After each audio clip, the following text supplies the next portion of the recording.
Les amis, nouveau gros tuto cuisine ce soir, mais gros tuto cuisine ce soir. Je vous avais présenté il n'y a pas longtemps les recettes des burgers de Papa Balou. On va envoyer du lourd ce soir avec une version revisitée des burgers. Qui dit grosse recette dit grosse boisson qui m'accompagne et j'ai décidé pour vous ce soir de m'accompagner de la Fax. Alors, je suis toujours parti du principe que pour faire une recette, il fallait qu'il y ait l'ingrédient qui aille avec. Pour faire une pizza, on doit prendre de la pâte à pizza. Pour le kebab, il faut du pain à kebab. Je me suis toujours dit, pour le burger, il faut du pain à burger. Eh bien, figurez-vous que non, pas du tout. Nous allons voir les choses ce soir de manière totalement différente. Au niveau du pain et au niveau de l'accompagnement. Parce que je vous réserve pour ce soir un accompagnement qui vient tout droit des plus grandes fêtes foraines du monde entier. Le fameux churros, les amis. Mais attention, oui, le churros, vous avez bien entendu. Mais attention, pas le churros traditionnel avec du sucre, de la pâte à tartiner ou quoi que ce soit. Non, un vrai churros digne des grands burgers. Enfin, tout ce speech, moi ça m'a donné soif.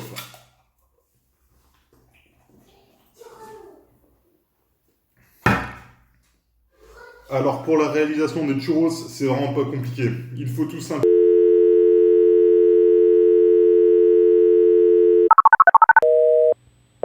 Veuillez nous excuser pour la gêne occasionnée. Pour vous faire patienter, voici une vidéo de chat gros mignon.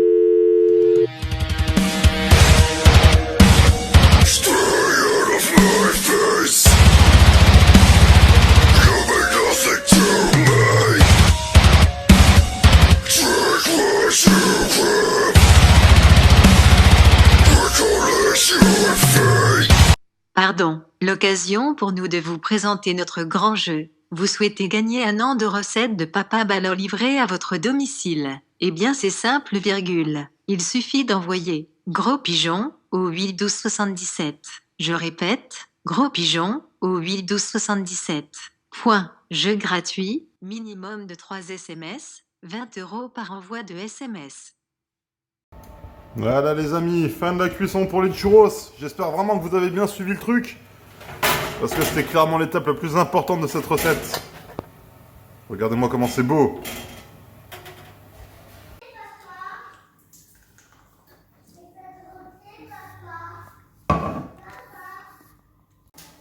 Alors, après la réalisation des churros, on passe à la réalisation des burgers. Donc pour faire des burgers, il faut déjà de la viande, 2 bons steaks hachés.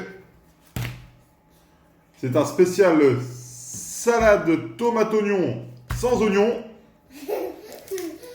2 tranches de fromage bien dégueulasse. Et je vous avais parlé de ce fameux pain. Le pain. Alors j'ai pris pour vous un pain de seigle. Regardez comme c'est beau. Ça brille, c'est jaune, on dirait un peu comme de la levure de bière.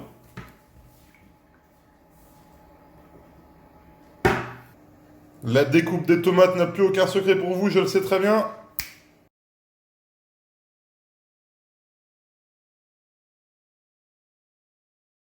Voilà, prochaine étape, la cuisson de la viande. Mais tout d'abord... Fax! Pourquoi? Fax! Fax!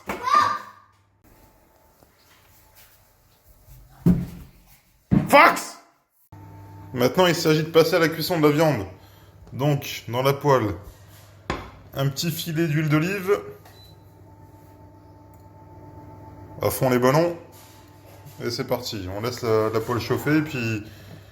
Et puis on va mettre la viande, un peu de poivre et un peu de sel. Ça cuit.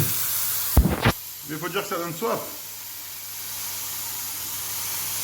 Le temps que la viande cuise, on enfourne un petit peu les pains au four. On enfourne au four.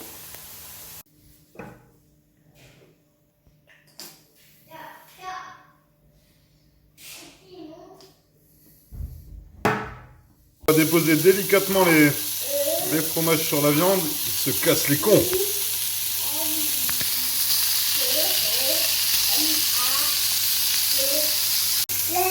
Alors, sur le pain, un petit peu de ketchup. Une tranche de salade. Une tranche de tomate. Et bien évidemment, La viande qui suit derrière en toute délicatesse. Hop, on va rechercher le deuxième pain dans le four. Et on referme tout ça comme il se doit.